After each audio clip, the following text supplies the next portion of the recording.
Muy buenos días, mi nombre es Marleidis. Mi nombre es Adaís. Y le damos la bienvenida a su canal El Clamor de Medianoche. Bienaventurado todo aquel que teme a Jehová, que anda en sus caminos. Cuando comieres el trabajo de tus manos, bienaventurado serás y te irá bien.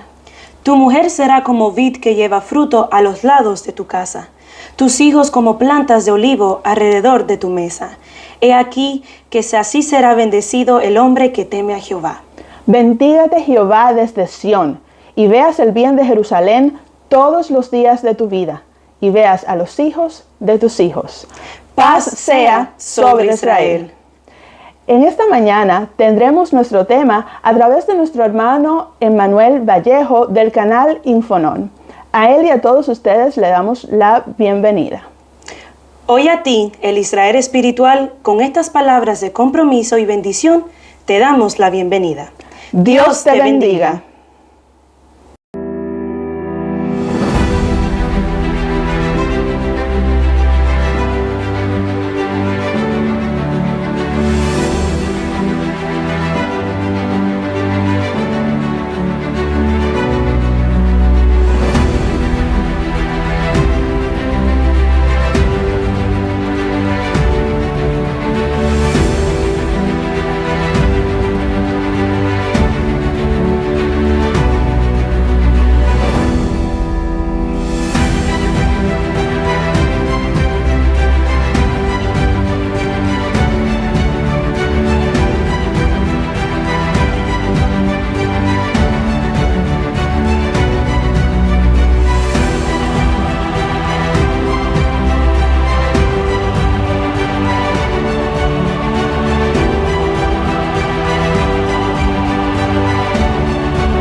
¿Qué tal, hermanos? Que tengan todos un bendecido sábado en la compañía del Señor. Mi nombre es Emmanuel Vallejos. Voy a estar compartiendo con ustedes una breve reflexión sobre una cita del Espíritu de Profecía. Como ven en el título, esto tiene que ver con la expresión utilizada por Elena G. de White como la tercera persona de la divinidad.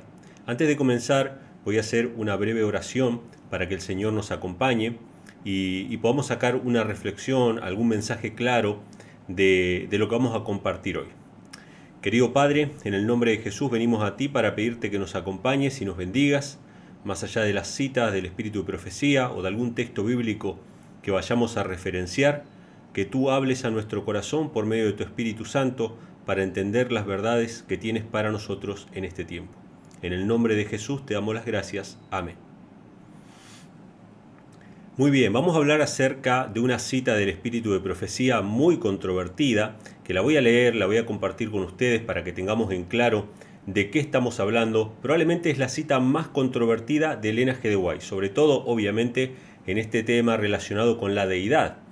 Elena G. de White, ¿era trinitaria o era antitrinitaria? Esta es la gran pregunta que constantemente se pone sobre la mesa, y está muy bien que se ponga sobre la mesa y que se charle sobre este tema, porque parecieran haber contradicciones en algunos escritos de ella con respecto, por ejemplo, al origen del universo, a la caída de Satanás, ¿sí? A varias expresiones donde Elena G. de White es clara al decir que Dios tenía solamente un compañero, que era su hijo, en la obra de la creación. Hay varias citas como estas, pero luego encontramos la expresión tercera persona de la divinidad, y esto pareciera favorecer más el punto de vista trinitario. Así que lo que vamos a hacer en esta presentación básicamente es mostrar dos puntos de vista sobre esta cita, ¿sí? Para que ustedes puedan sacar sus conclusiones sobre con cuál punto de vista se ven más alineados. Yo sé que algunos se van a alinear más con un punto de vista y otros se van a alinear más con el otro, y está bueno que así sea. que se puedan debatir las ideas, se pueden presentar las opiniones, pero vamos a arrancar leyendo la cita del espíritu de profecía del deseado de todas las gentes. Al describir a sus discípulos la obra y el cargo del Espíritu Santo, Jesús trató de inspirarles gozo y la esperanza que alentaba su propio corazón. Se regocijaba por la ayuda abundante que había provisto para su iglesia. El Espíritu Santo era el más elevado de todos los dones que podía solicitar de su Padre para la exaltación de su pueblo. Fíjense que Elena G. White arranca diciendo que el Espíritu Santo era un don, era un regalo y era el más elevado de todos los dones que Jesús podía pedirle a su Padre para su pueblo, para su iglesia. Luego dice, el Espíritu iba a ser dado como agente. Anoten esa palabra, hermanos. Iba a ser entregado como agente. ¿Qué es un agente? Vamos a ver que esta palabra se repite en boca de otros pioneros, ¿sí? Más adelante, pero el Espíritu Santo iba a ser dado como un agente regenerador y sin esto el sacrificio de Cristo había sido inútil.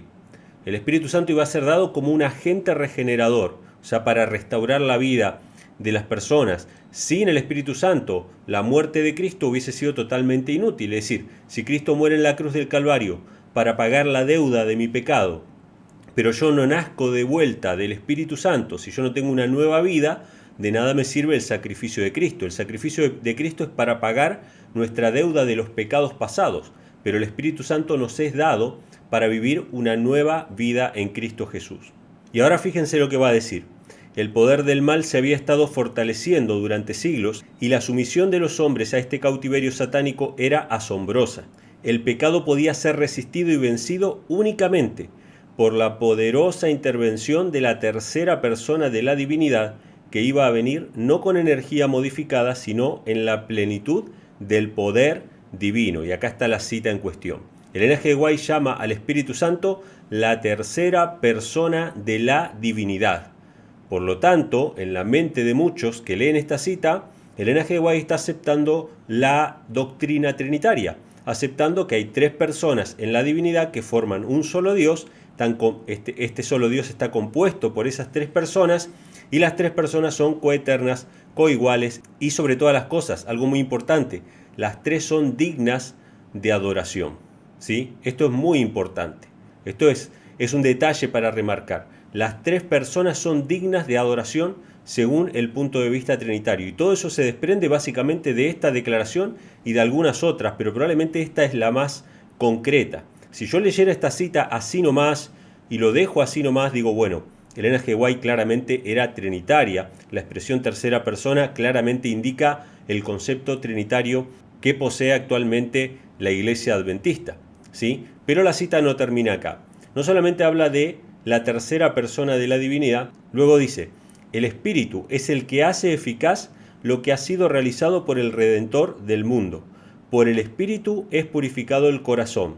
Por el Espíritu llega a ser el creyente partícipe de la naturaleza divina. Esto es muy interesante también. El ser humano se hace partícipe de la naturaleza divina por recibir ese Espíritu Santo. O sea que lo que toca ese Espíritu Santo se hace participante de la naturaleza divina. Por eso es tan importante esta expresión, tercera persona de la divinidad. Es la naturaleza divina. Es una tercera persona de naturaleza divina que todo lo que toca lo hace participante de la naturaleza divina. ¿Sí? Estas son las palabras que está utilizando Elena G. White. Pero fíjense la frase final, que esto está en el mismo contexto, está en la misma cita y muchas veces no se lee. Dice lo siguiente, Cristo ha dado su Espíritu como poder divino para vencer todas las tendencias hacia el mal, hereditarias y cultivadas y para grabar su propio carácter en su iglesia. Fíjense cómo lo llama. Cristo ha dado su Espíritu. Ahora lo llama Espíritu de Cristo. ¿Lo llama Elena G. White tercera persona de la divinidad? Sí. ¿Lo llama agente regenerador? Sí. ¿Lo llama Espíritu de Cristo? Sí. Dice, Cristo ha dado su Espíritu. Y lo llama poder divino. Lo ha dado como poder divino para vencer todas las tendencias hacia el mal, hereditarias y cultivadas y para grabar su propio carácter en la iglesia. ¿Cuál es el don más precioso que Cristo podía dar a su iglesia? Era darle su propio Espíritu. Ustedes recuerdan en el Evangelio de Juan, en el capítulo 20, cómo Jesús sopla sobre los discípulos y les dice reciban el Espíritu Santo y sopla sobre ellos y les da el poder después de hacer milagros, etc. En esa visión nosotros tenemos claro de que el Espíritu Santo procede de Cristo, que es el Espíritu de Cristo. Pero ¿cómo es que se entiende esta frase, esta expresión de Elena G. de White como tercera persona de la divinidad? Algo muy curioso, algo que tenemos que tener en cuenta es que es verdad que Elena G. de White usa algunas veces esta expresión tercera persona, y esto nos daría la impresión a cada uno de nosotros de que en realidad cuando ella habla de que el Espíritu Santo es la tercera persona de la divinidad, se está refiriendo a que el Hijo es la segunda persona de la divinidad y que el Padre es la primera persona de la divinidad. Pero algo muy curioso que pasa en sus escritos es que si bien tercera persona aparece unas 4 o 5 veces en sus escritos, ¿saben cuántas veces aparece la expresión primera persona refiriéndose al Padre o segunda persona refiriéndose al Hijo? 0 veces, 0 veces. Nunca aparecen esas expresiones. Evidentemente Elena G. White no está utilizando la expresión tercera persona a la manera trinitaria, ya que no usa la expresión primera persona para referirse al Padre o segunda persona para referirse al Hijo. Esta es una expresión que evidentemente utilizaban en aquella época incluso los antitrinitarios. Antes de continuar con el tema de las dos visiones, para ponernos un poco en contexto, me gustaría compartir con ustedes una cita del pastor Urias Smith. El pastor Urias Smith es un personaje controvertido en la iglesia adventista porque muchas veces ha sido como siervo de Dios, trabajando para Dios, ha sido un instrumento valiosísimo en las manos del Señor en la casa publicadora, a través de sus libros, a través de sus artículos en la Review and Herald, pero hay ocasiones en que se ha opuesto al mensaje de Dios, como sucedió en el año 1888. Cuando se opuso al mensaje que fue llevado por John C. Wagoner y apoyado por Elena G. de White. En ese caso, tanto él como Jaime White se opusieron a ese mensaje. Sin embargo, tanto Jaime White como Elena, como casi todos los pioneros adventistas, tenían un concepto antitrinitario de Dios. Es decir, el pastor Urias Smith, más allá de sus opiniones sobre la justificación por la fe, más allá sobre sus opiniones sobre la profecía de Daniel y Apocalipsis que tanto expresó en sus libros, nadie puede dudar que Urias Smith no solamente que fue antitrinitario, sino que murió antitrinitario, y sus opiniones en contra de la Trinidad eran contundentes. O sea, no caben dudas de que Urias Smith era un antitrinitario acérrimo. Sin embargo, quiero compartir con ustedes una cita de él mismo, donde él utiliza palabras muy similares a las que utilizaba Elena G. de White, y que cualquiera que las lea podría llegar a la conclusión de que Urias Smith era trinitario, y sin embargo nada que ver con eso, sino que ellos utilizaban una expresión como tercera persona, también lo vamos a ver acá con otra expresión, que da la impresión de que son trinitarios, pero en realidad era la manera en que se referían al Espíritu Santo como un agente aparte del Padre y el Hijo, como un tercer agente, como un tercer poder. Incluso se puede utilizar la expresión tercera persona, que es lo que vamos a ver más adelante. Pero vamos con la cita de Urias Smith, una cita en la cual le preguntan a él acerca del Espíritu Santo y él responde lo siguiente: ¿no puede ahora estar fuera de lugar considerar por un momento qué es este Espíritu? ¿Cuál es su función? ¿Cuál es su relación con el mundo y con la iglesia? Y lo que el Señor intenta hacer a través de su Espíritu por su pueblo. El Espíritu Santo es el Espíritu de Dios. Es también el Espíritu de Cristo. Bueno, estas expresiones concuerdan con lo que leímos en el Espíritu de Profecía. El Espíritu Santo es el Espíritu de Dios y es el Espíritu de Cristo. Elena G. White decía: Cristo ha dado su Espíritu. ¿Sí? Así que Elena G. White está de acuerdo con estas declaraciones. Cita Romanos capítulo 8, versículos 9 y 10 para sostener esta idea, ¿no? Espíritu de Dios y Espíritu de Cristo. Es la manifestación divina y misteriosa a través de la cual llevan adelante su grande e infinito trabajo. Esta es otra expresión propia de Elena G. White. El Espíritu Santo o la naturaleza del Espíritu Santo es un misterio, decía Elena G. White en Hechos de los Apóstoles. Vamos a ver que esto es citado más adelante también, ¿sí? en el tema que estamos presentando. Pero acá Urias Smith dice que es un poder misterioso, y esto está de acuerdo con lo que decía Elena G. White también. Y luego dice: usted notará en estos pocos versículos lo que el apóstol nos muestra, y esto es las tres grandes agencias involucradas en este trabajo: Dios el Padre, Cristo su Hijo y el Espíritu Santo. ¿Qué dice Urias Smith sobre el Espíritu Santo? Que es la tercera agencia involucrada en este trabajo.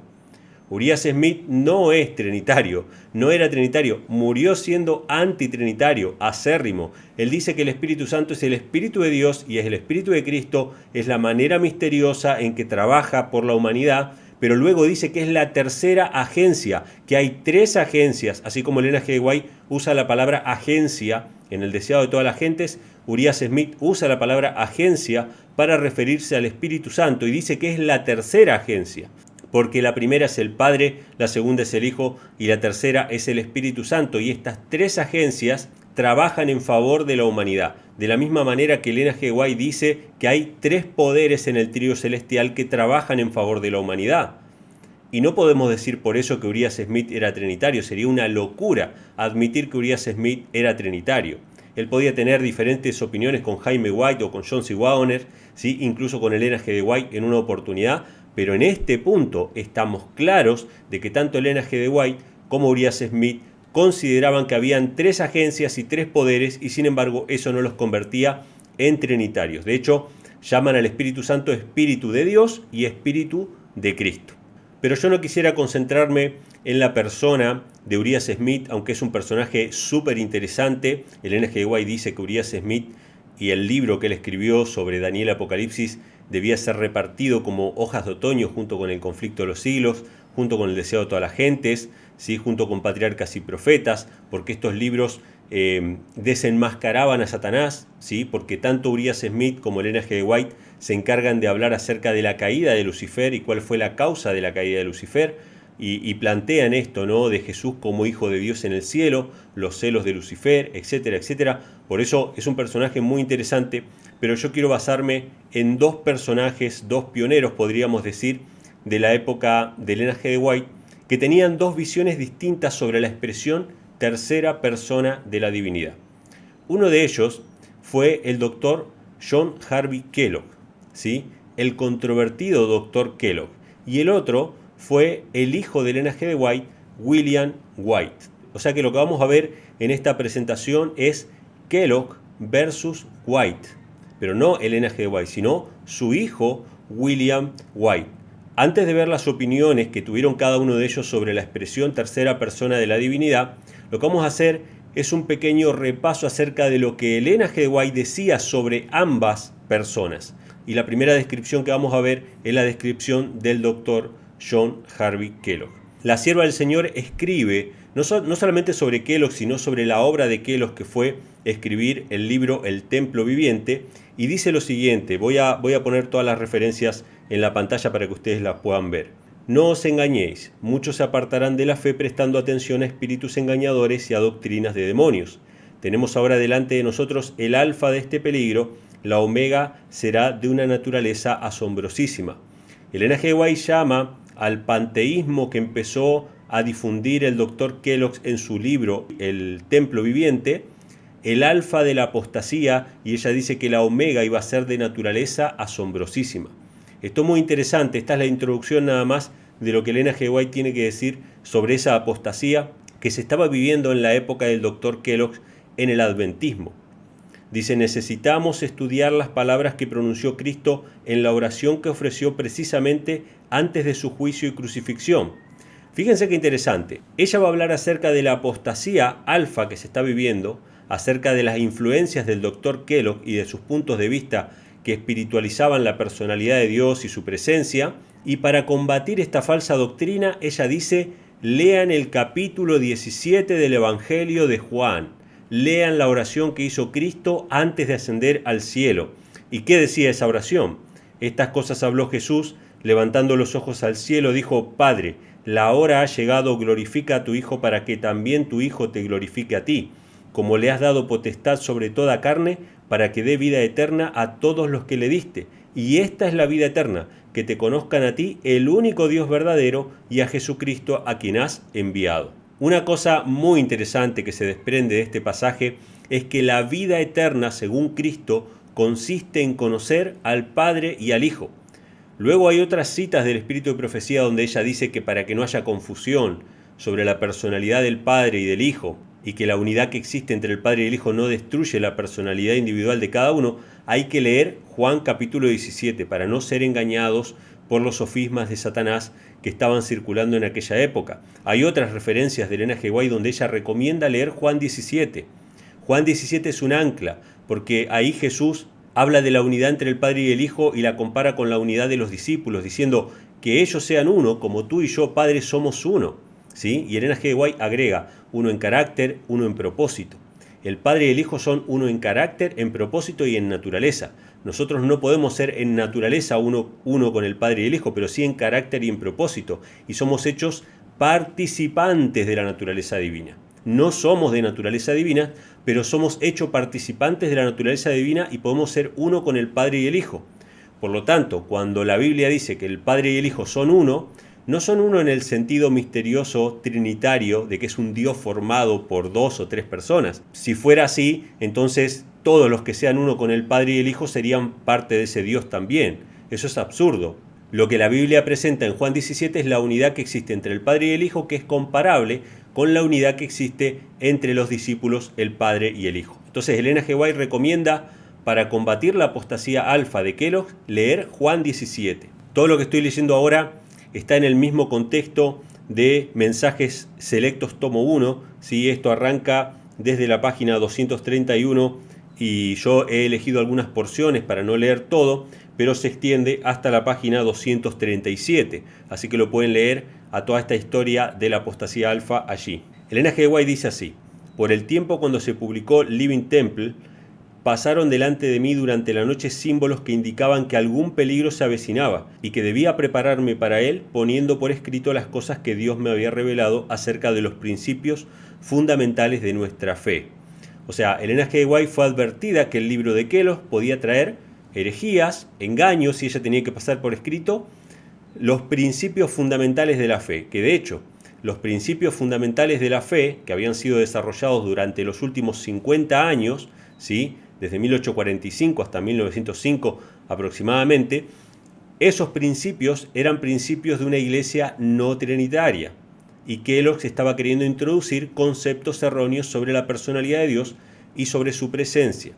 Entonces dice: se me envió un ejemplar de Living Temple, pero quedó en mi biblioteca sin que lo leyera. Por la luz que me dio el Señor, supe que algunas de las opiniones propiciadas en el libro no llevaban la aprobación de Dios y que era una trampa que el enemigo había preparado para los últimos días.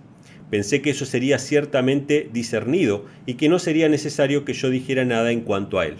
O sea, Elena G. White guardó silencio en principio con respecto al libro El Templo Viviente porque pensó que la iglesia se iba a dar cuenta del engaño, que se iban a dar cuenta de que las opiniones vertidas en ese libro no concordaban con los principios fundamentales que habían sido dados a la iglesia. En la controversia que se levantó entre nuestros hermanos acerca de las enseñanzas de este libro, declararon los que estaban a favor de darle una amplia circulación: contiene las mismas opiniones que ha estado enseñando la hermana White. Ese aserto me hirió directamente en el corazón.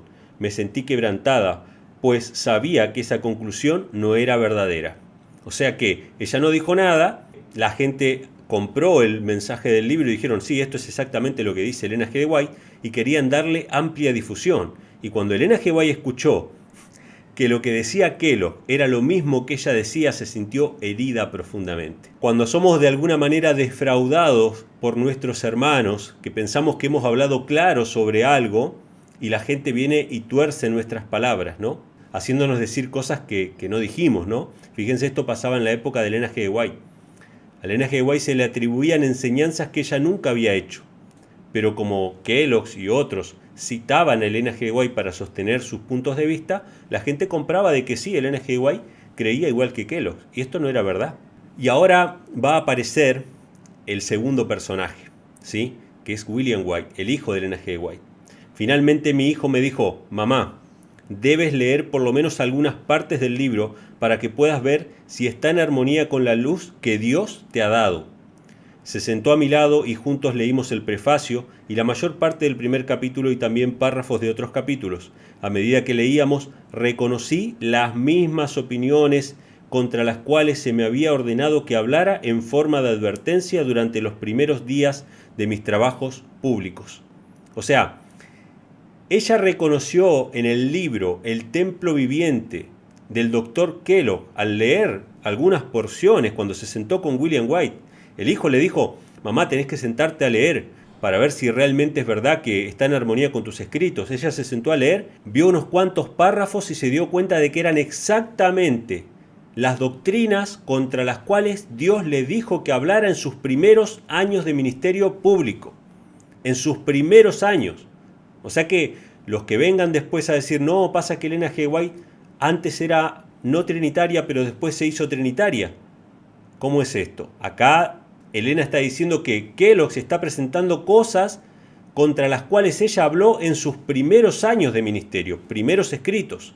Lean Primeros Escritos, la caída de Lucifer, totalmente antitrinitario. Lean Historia de la Redención, que contiene fragmentos de los primeros escritos también de Elena G. White, también claramente un concepto antitrinitario. También fue plasmado en Patriarcas y Profetas, en El Conflicto de los Siglos y en otros libros.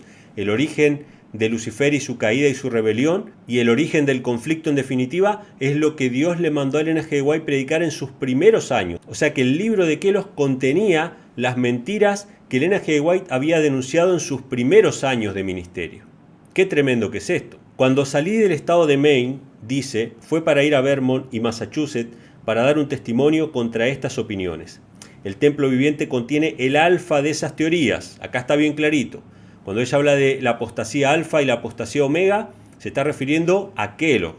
¿Qué tenemos que leer para no ser engañados? Juan 17, para no confundir la personalidad del Padre y del Hijo. ¿Qué dice Juan 17? Hay un solo Dios, el Padre, y un Hijo, Jesucristo, y tenemos que conocer al Padre y al Hijo para tener vida eterna. No dice que tenemos que conocer al Espíritu Santo. De hecho, Elena G. White se encarga de explicar que la naturaleza del Espíritu Santo es un misterio, que no tenemos que gastarnos en querer explicarlo o en querer dar una explicación acabada, pero sí tenemos que conocer al Padre y al Hijo. Entonces, ella dice que el libro, El Templo Viviente, tiene el alfa de esas teorías. Sabía que la omega seguiría un poco después y temblé por nuestro pueblo. Sabía que debía advertir a nuestros hermanos y hermanas que no debían entrar en controversia en cuanto a la presencia y personalidad de Dios. Personalidad de Dios. Voy a remarcar esta frase. No era solamente sobre la presencia lo que hablaba el libro de Kellogg, era también sobre la personalidad de Dios. Porque muchos historiadores adventistas trinitarios dicen: no, Kellogg era panteísta. Sí, era panteísta, es verdad, pero no era solamente eso lo que introducía su libro, sino que él se metía con la personalidad de Dios, que está descrita claramente en Juan capítulo 17, la diferencia que hay entre el Padre y el Hijo, el Padre llamado el único Dios verdadero y Jesucristo es llamado su Hijo. Esa personalidad de Dios que muchas veces es confundida a través de la doctrina trinitaria, era lo que presentaba Kellogg. No era solamente su presencia, el panteísmo, si estaba en un árbol, si estaba aquí, si estaba allá. No era solamente eso, era también su personalidad, la personalidad de Dios. Dice: las declaraciones presentadas en el Templo Viviente acerca de este punto son incorrectas. Los textos empleados para apoyar la doctrina presentada son pasajes mal aplicados. Kellogg no solamente citaba la Biblia, citaba también el espíritu de profecía, y ella decía que estaban mal aplicados los textos presentados por el doctor Kellogg. Termina esta descripción de quién era Kellogg de parte de Elena G. White de esta manera: me siento impulsada a hablar negando las pretensiones de que las enseñanzas del Templo Viviente pueden ser apoyadas por declaraciones de mis escritos.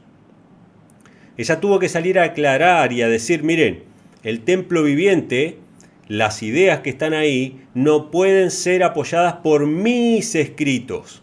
Después vamos a ver cuáles eran sus escritos que habían sido citados por el doctor Kellogg para sostener su pretensión atacando la personalidad de Dios. No solamente su personalidad, sino también su presencia. Elena G. White tuvo que salir a decir: miren, mis escritos no apoyan la visión de Kellogg. Quizá haya en ese libro expresiones y opiniones que están en armonía con mis escritos. Y quizá haya en mis escritos muchas declaraciones que, tomadas aisladamente e interpretadas de acuerdo con el modo de pensar del autor del Templo Viviente, parecerían estar en armonía con las enseñanzas de ese libro. ¿Qué cita de Elena G. White habrá tomado el doctor Kellogg para sostener sus puntos de vista? ¿Qué parte de lo que escribió Elena G. de White habrá dicho Kellogg, esto me sirve para el templo viviente? Lo vamos a ver más adelante. Y termina diciendo, esto puede dar un apoyo aparente al acerto de que las opiniones que hay en el templo viviente están en armonía con mis escritos, pero no permita a Dios que prevalezca esa opinión. O sea, Elena G. White se separa totalmente de lo que está haciendo Kellogg y dice, yo no tengo nada que ver, mis escritos no tienen nada que ver, pueden haber expresiones que usa Kellogg que son iguales a las expresiones que yo uso, pero no tienen nada que ver lo que yo predico con lo que Kellogg está predicando, y Kellogg está atacando la personalidad y la presencia de Dios, con lo cual no hay que entrar en controversia. Terrible. ¿Cuántas veces hemos escuchado que Kellogg atacaba la personalidad de Dios? No, simplemente escuchamos que Kellogg hablaba del panteísmo, de su presencia, atacaba la presencia de Dios. Pero Elena dice que Kellogg atacaba la personalidad de Dios. Así que esta es la descripción que podemos hacer de quién era Kellogg. Kellogg era un instrumento de Satanás. Si bien fue instrumento de Dios, en un momento le fueron mostradas las verdades de la reforma pro salud, fue un innovador, fue una persona que realmente trabajó para el Señor. De hecho fue criado prácticamente o adoptado por Elena G. de White y por Jaime. Ellos le pagaron sus estudios para que él pudiera ser médico. Era una persona realmente que tenía muchos dones espirituales. Dios lo había dotado con mucha inteligencia, pero en algún momento él se exaltó por encima de lo que Dios lo había llamado y se convirtió en un instrumento de Satanás. Entonces, vamos a ver lo que el doctor Kellogg pensaba sobre la expresión tercera persona de la divinidad, pero no sin antes ver qué decía Ellen White sobre el otro personaje, el otro punto de vista que vamos a contrastar hoy, que es su hijo William White. Para conocer este segundo carácter, vamos a recurrir a una carta de Elena G. White al hermano Wilcox, donde ella explica la situación que ella vivió después de la muerte de su esposo. Cuando murió el esposo de Elena G. White, ella entró en un momento de gran crisis física y anímica. Ella pensó realmente que se iba a morir. En realidad, las otras personas le decían que muy probablemente se iba a morir. Estaba muy débil. Sin embargo, ella cuenta en esta carta, que la voy a poner íntegra para todos aquellos que quieran. Todo lo que estoy leyendo lo voy a poner en su contexto, en un documento para los que lo quieran leer. Ella cuenta que en una predicación ella estaba muy débil, pidió que se le dejara pasar al púlpito para decir unas palabras para despedirse. O sea, ella pensaba que realmente se iba a morir. Y cuando ella la llevan muy debilitada, ella se pone a hablar y siente que el Espíritu de Dios llega sobre ella y Dios le promete que la va a seguir utilizando y que ella va a seguir viviendo para seguir cumpliendo su misión. Ella lo cuenta esto en esta carta, ¿no? Y en esta carta es donde ella empieza a hablar de que Dios la consuela de la muerte de su esposo, quien era su ayudante, obviamente, con la promesa de que le va a poner un nuevo ayudante en quien ha puesto su espíritu.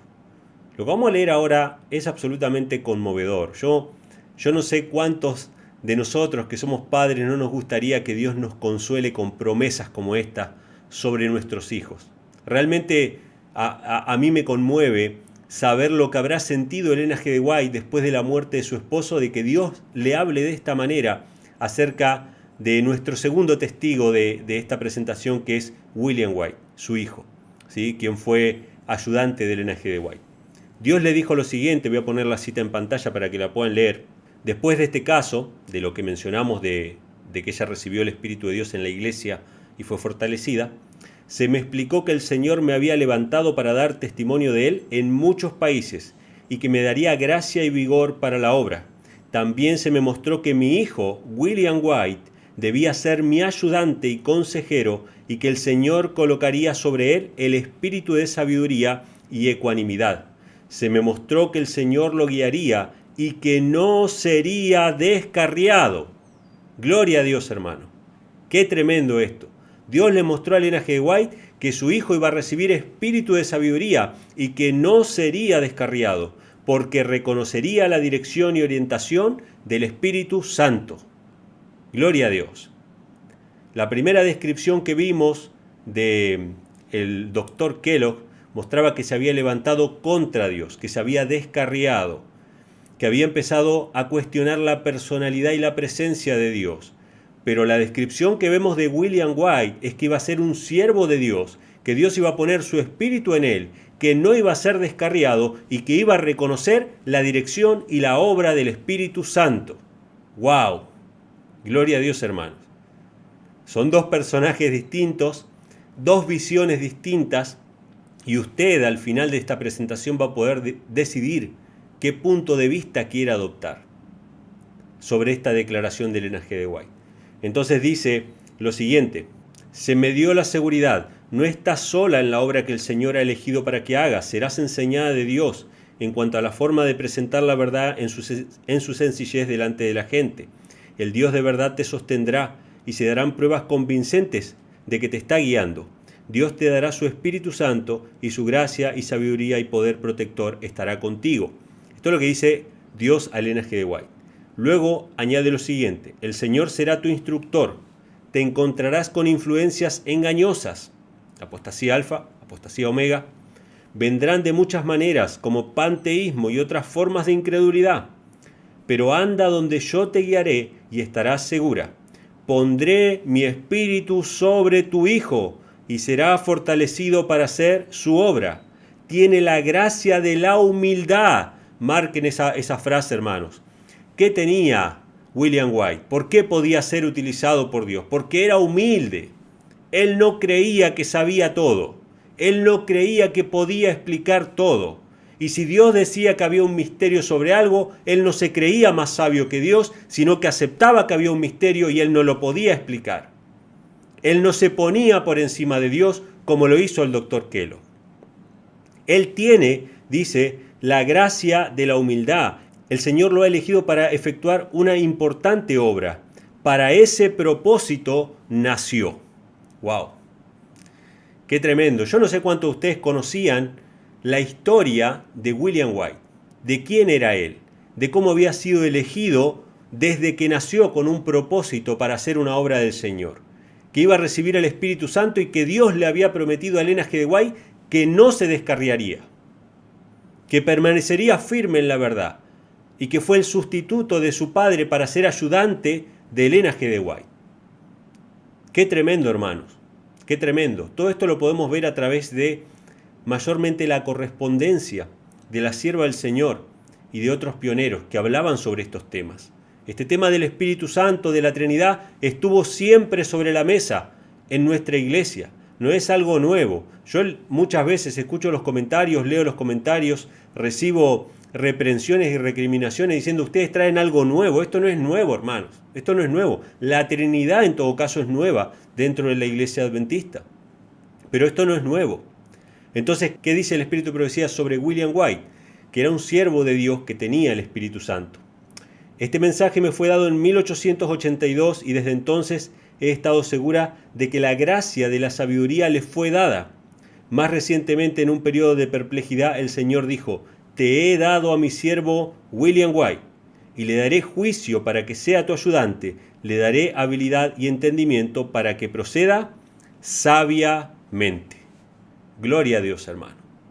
Qué tremendo. Tenemos dos personas, la vamos a poner en pantalla, tenemos dos personajes que van a opinar sobre la declaración de Ellen G. de White sobre la tercera persona de la divinidad. Tenemos por un lado a William White, tenemos por el otro lado a John Harvey Kellogg. Las dos personas eran, podríamos decirse, hijos de Ellen G. de White.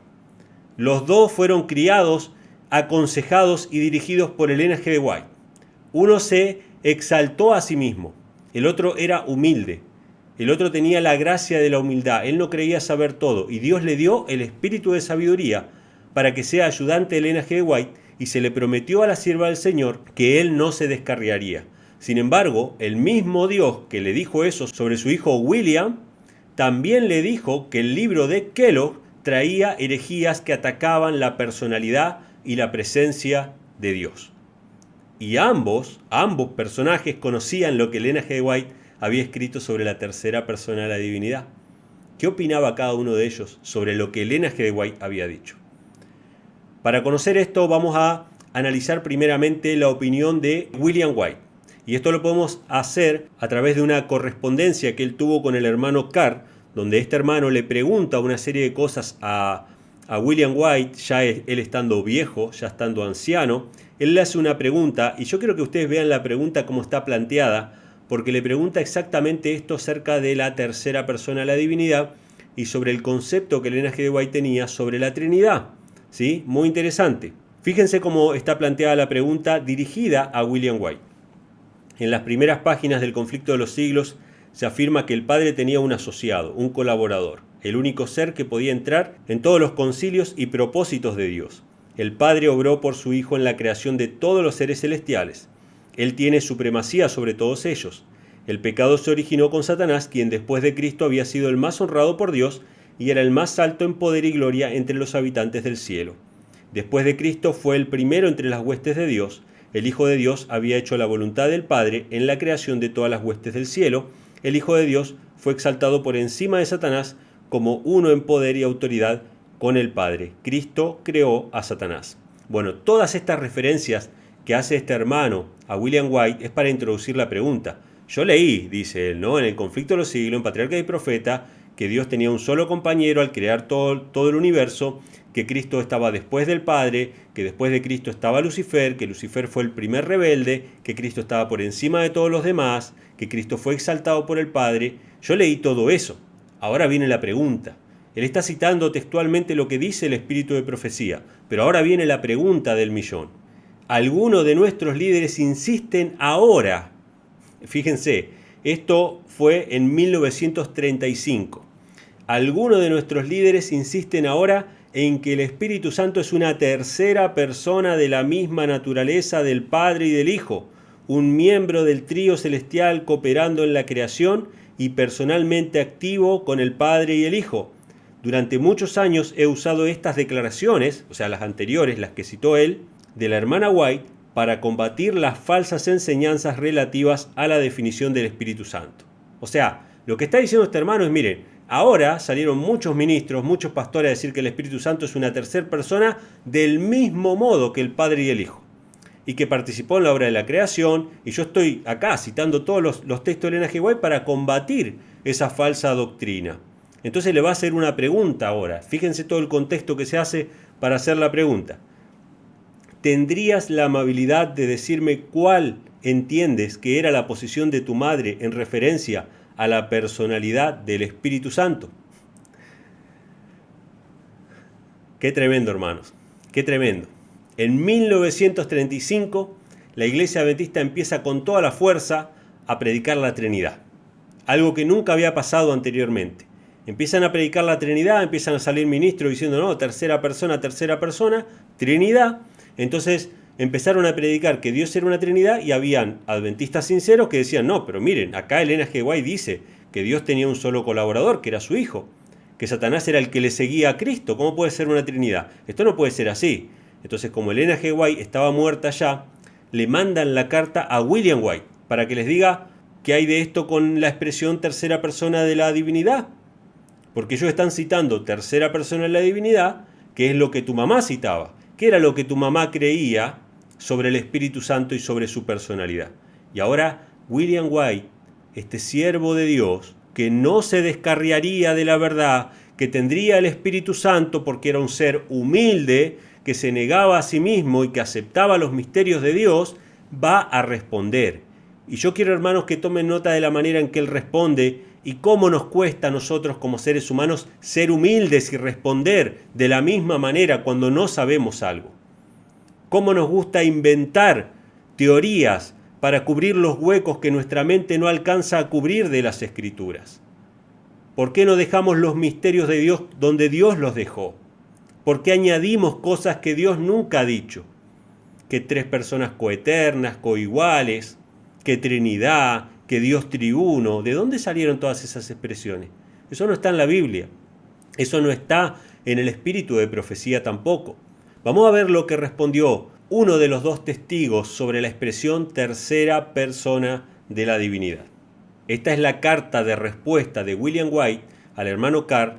Todas estas cartas, le voy a dejar un enlace en la descripción de este video para los que quieran revisar el contexto de cada carta, porque las cartas son más extensas y tienen otras preguntas, otros comentarios. Pero voy a ir a la respuesta que le da William White al hermano Carr sobre la personalidad del Espíritu Santo. Dice lo siguiente: En tu carta me pides que te diga cuál entiendo que es la posición de mi madre en referencia a la personalidad del Espíritu Santo. Esto no lo puedo hacer porque nunca entendí claramente sus enseñanzas al respecto. Fíjense qué introducción desilusionante. Yo sé que para muchos ahora es desilusionante escuchar estas palabras, que William White, yo no puedo explicar porque nunca entendí. No se desesperen que esto hay más todavía, ¿sí? Pero en principio puede ser desilusionante. ¿Por qué es desilusionante? Porque nosotros creemos que podemos saberlo todo, y no siempre podemos saberlo todo.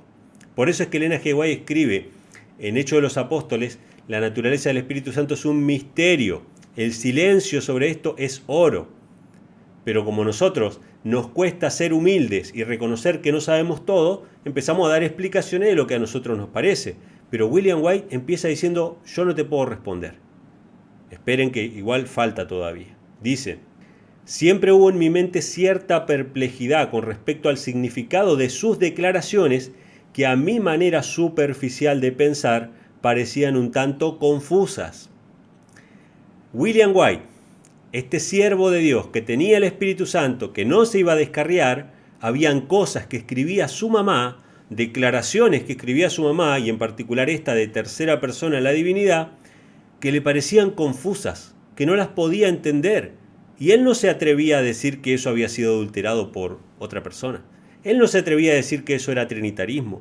Él no se atrevía a sacar sus propias conclusiones. Él decía: yo, la verdad, es que nunca entendí algunas declaraciones de mi madre. Muy interesante esto.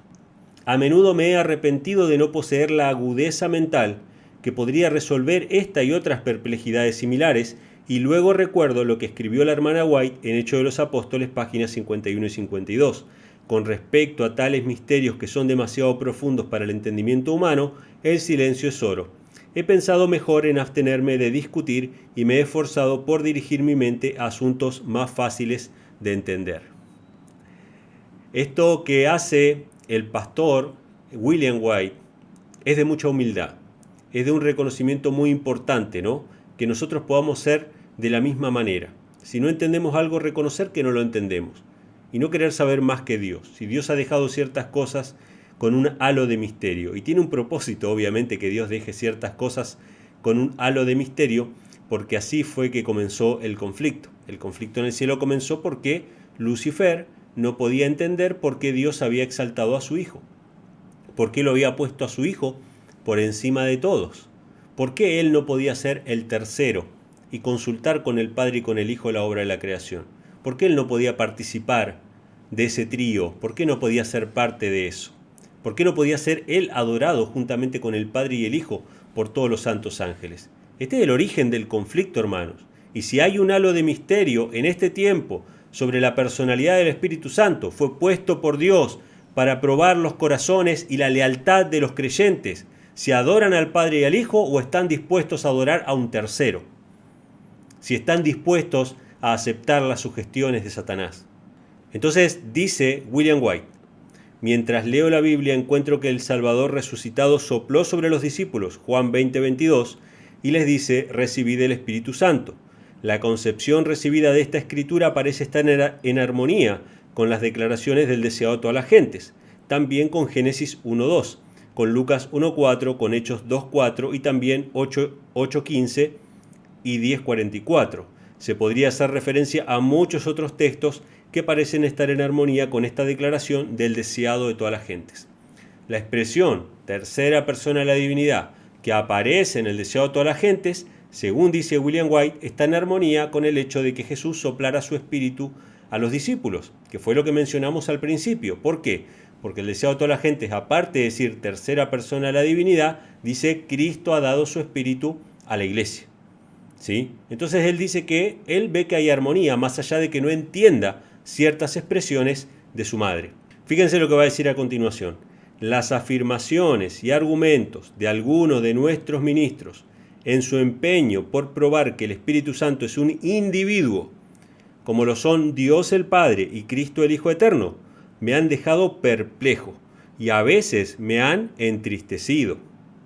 Un maestro popular dijo, podemos considerar al Espíritu Santo como el tipo que está aquí dirigiendo las cosas. O sea, él reconoce que muchos de los ministros que están queriendo poner al Espíritu Santo como un individuo, de la misma forma que son el Padre y el Hijo, lo ha dejado perplejo y a veces lo ha entristecido. ¿Por qué lo entristeció? Porque esto no era lo que creía Ellen G. White y no era lo que creía William White tampoco. Él no comprendía del todo la expresión tercera persona, pero él lo dejaba ahí con el manto de misterio, siempre comprendiendo que era el Espíritu de Cristo, que Cristo mismo soplaba sobre su pueblo. Esta es la posición de William White, pero fíjense lo que va a agregar a continuación. Mis perplejidades disminuyeron un poco cuando aprendí del diccionario que uno de los significados de personalidad era características. Está dicho de tal manera que concluí que podría haber una personalidad sin forma corporal que es poseída por el Padre y por el Hijo.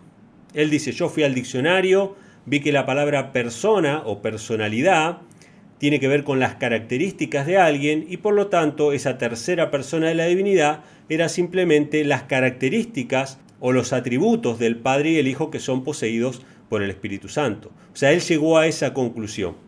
Llegó a la conclusión básicamente de que está bien que se le diga tercera persona a la divinidad, pero que era una personalidad que provenía del Padre y del Hijo y que tenía sus atributos y sus características y que de esa manera Dios estaba con nosotros. O sea que se le quitó un poco la perplejidad que tenía con respecto a las declaraciones de su madre. Hay muchas escrituras que hablan del Padre y el Hijo y la ausencia de escritura que hagan una referencia similar a la obra de unidad del Padre y el Espíritu Santo o de Cristo y el Espíritu Santo me han llevado a creer que el Espíritu sin individualidad era el representante del Padre y del Hijo en todo el universo, y fue a través del Espíritu Santo que habitan en nuestros corazones y nos hacen uno con el Padre y con el Hijo. O sea, esta es una conclusión muy lógica a la que llegó William White. La Biblia habla del Padre y el Hijo en muchas oportunidades, pero nunca habla de el Padre y el Espíritu Santo, o el Hijo y el Espíritu Santo.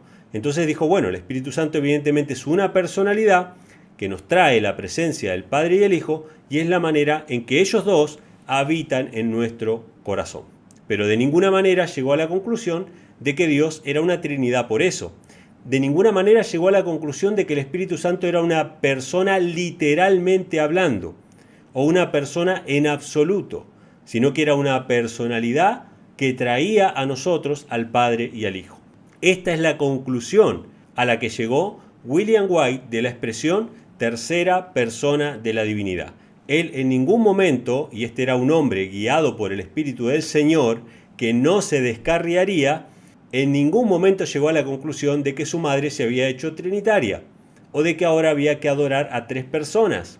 Él siguió creyendo que habían dos personas, el Padre y el Hijo, y había una tercer persona, un tercer agente, una tercer personalidad que nos traía a nosotros al Padre y al Hijo. Estas fueron las conclusiones de William White.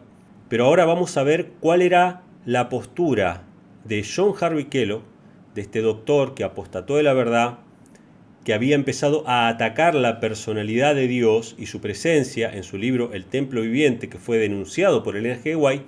¿Cuál era su posición con respecto a la expresión tercera persona de la divinidad? ¿Qué creía él sobre esta expresión? ¿Él creía que esta expresión favorecía sus puntos de vista? Fíjense lo que le dice John Kellogg también en una carta, una correspondencia que va dirigida al pastor Butler del año 1903. Hay dos declaraciones de dos cartas distintas dirigidas al pastor Butler y las dos son muy similares. Voy a compartir ambas con ustedes. Por lo que puedo entender, dice Kellogg, la dificultad que se encuentra en el templo viviente, o sea, el problema que hay en el libro El Templo Viviente, todo el asunto puede ser resumido en la siguiente pregunta. ¿Es el Espíritu Santo una persona? Usted dice que no. Fíjense qué interesante esto, ¿no? El doctor Kellogg, en una discusión, en varias correspondencias que tiene con el pastor Butler lo acusa a él de traer nuevas doctrinas, de traer el panteísmo, de traer diferentes puntos de vista, y el doctor Kellogg se defiende diciendo que su libro no es panteísta, que no hay panteísmo ahí, que él está predicando exactamente lo mismo que los adventistas han predicado siempre. Y en un momento el doctor Kellogg dice, bueno, miren, todo el asunto de mi libro se resume a si el Espíritu Santo es una persona o no. Y ustedes dicen que no. En este caso él le dice, usted dice que no, pero era en realidad la gran mayoría de la iglesia que decía que no, ¿no? Elena G. White también. Entonces él dice, ustedes dicen que no. Yo digo que sí, en mi libro digo que el Espíritu Santo es una persona. O sea, el centro neurálgico del libro, el templo viviente, no era solamente la presencia de Dios, sino la personalidad de Dios. Si habían 3 personas coeternas o no. Y el doctor Kelo dice, yo creo que el Espíritu Santo es una persona. Y ahora va a argumentar por qué. Y adivinen qué va a citar para argumentar su punto de vista. Yo había supuesto que la Biblia decía esto por la razón de que se usa el pronombre personal él al hablar del Espíritu Santo. Y ahora presten atención. La hermana White usa el pronombre y ha dicho en muchas palabras que el Espíritu Santo es la tercera persona de la divinidad. ¿Cómo puede el Espíritu Santo ser la tercera persona y no ser una persona en absoluto? Me resulta difícil de ver. Fíjense lo que dice el doctor Kellogg. El centro de mi libro, el conflicto que hay con mi libro, es que yo digo que el Espíritu Santo es una persona y ustedes dicen que no. Y yo he creído que el Espíritu Santo es una persona porque usa el pronombre personal él en la Biblia. Y además, porque Elena G. White dice que el Espíritu Santo es la tercera persona de la divinidad. Y yo no puedo entender cómo es que sea una persona o la tercera persona y no sea una persona en absoluto. Que no sea una persona literalmente. El doctor Kellogg decide no dejar el tema con el manto de misterio. Él decide no hacer silencio, que hubiese sido de mucha bendición sobre ese tema. Él decide tomar una postura firme sobre que el Espíritu Santo es la tercera persona de la divinidad, literalmente, en absoluto, un individuo como es el Padre y como es el Hijo. Cuando William White dice no, es la tercera persona de la divinidad, está bien, yo no entiendo esa expresión. Pero como personalidad tiene que ver con característica, entonces asumo que hay una personalidad que trae al Padre y al Hijo. Pero él sigue creyendo que no es un individuo como el Padre y el Hijo de la misma manera. Fíjense el contraste. Los dos leyeron la misma cita, tercera persona de la divinidad. Uno creyó que tercera persona eran las características del Padre y el Hijo, y el otro creyó que tercera persona era una persona en absoluto. Era una persona literalmente, de la misma manera que el Padre y el Hijo. Y esto lo podemos confirmar con una de las respuestas que le da el pastor Butler a Kellogg en una de sus cartas, diciendo lo siguiente: Dios mora en nosotros por su Espíritu Santo como consolador, como reprobador y especialmente como lo primero. Cuando venimos a Él, participamos de Él en ese sentido, porque el Espíritu procede de Él, procede del Padre y del Hijo. No es una persona que camina a pie o que vuela como un ser literal, en ningún sentido como lo son Cristo y el Padre. Al menos, si lo es, está totalmente más allá de mi comprensión del significado del lenguaje o de las palabras. O sea, el pastor Butler entendió perfectamente lo que estaba diciendo Kellogg y le dice, mira, el Espíritu Santo sí, procede del Padre y el Hijo. El Espíritu Santo nos reprende, el Espíritu Santo nos consuela, todo está muy bien con eso, pero no es un individuo, una persona de la misma manera que el Padre y el Hijo, sino que procede del Padre y el Hijo. Ahora, si es otra persona aparte del Padre y el Hijo, yo no puedo entender cómo es que esto sea así. Esta es la discusión que tienen Butler y el doctor Kellogg. Entonces, hermanos, hemos llegado a esta instancia de esta presentación conociendo a dos personajes que ambos podríamos decir que fueron hijos del linaje de White. Uno fue prácticamente adoptado, el otro era su hijo de sangre. Uno se desvió del camino, el otro permaneció firme en la verdad. Por lo menos Dios le dijo a Elena G. White que él no se iba a descarriar, que iba a recibir el Espíritu Santo porque era una persona humilde. En cambio, el doctor Kellogg fue una persona que se ensoberbeció, que empezó a creer que él tenía una luz especial por encima de todos los demás. Y al final tenemos las declaraciones de Elena G. White. Elena G. White dice que el libro de Kellogg tiene el alfa de la apostasía. O sea que de ahí iban a venir los errores que posteriormente se iban a convertir en la apostasía omega. Y también dice que William White fue ungido como siervo de Dios con sabiduría. Ustedes vean, acá estamos poniendo las dos opiniones. William White dice que la tercera persona se refiere a las características o a la personalidad del Padre y el Hijo. ¿Qué decía Kellogg? Kellogg dice, no entiendo como una tercera persona, no es una persona en absoluto. Ahora, ustedes van a tener que sacar su conclusión. ¿cómo interpretan ustedes la expresión tercera persona de la divinidad de Elena G. de White? ¿Como William White o como Kellogg? Esa es la decisión que ustedes tienen que tomar después de ver esta presentación. Como conclusión, quisiera compartir una cita de la sierva del Señor que aparece en Review and Herald del año 1903, que dice lo siguiente: insto a nuestro pueblo a que deje de criticar y de hablar mal y acuda a Dios en oración sincera, pidiéndole que les ayude a ayudar a los descarriados, que se unan unos con otros y con Cristo, que estudien el 17º capítulo de Juan y aprendan a orar y a vivir la oración de Cristo. Él es el Consolador. Él permanecerá en sus corazones, haciendo su alegría. Sus palabras serán para ellos como el pan de vida, y con la fuerza así adquirida podrán desarrollar caracteres que honrarán a Dios.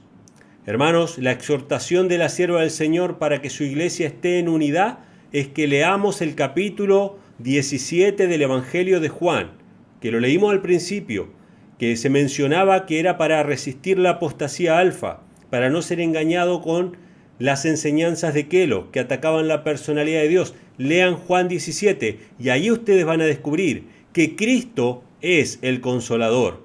Él va a unir a su iglesia, Él va a unir a su pueblo para que cumpla su misión. Hermanos, espero que esta presentación le haya sido de bendición, espero que nos pueda ayudar a tomar una decisión con respecto a la manera que interpretamos el espíritu de profecía, que interpretamos la Biblia, para que podamos tener mayor luz, para que podamos tener mayor conocimiento del Padre y del Hijo, en quienes está la vida eterna. Que Dios les bendiga, es mi deseo y oración. Muchas gracias por estar con nosotros esta mañana compartiendo la palabra de Dios a través del hermano Emmanuel Vallejos del canal Infonom. Les invitamos que se unan a nosotros esta tarde a las 3 p.m. hora del este con el pastor Carlos Cabello del canal Preparadores del Camino. Esperamos verle. Maranata.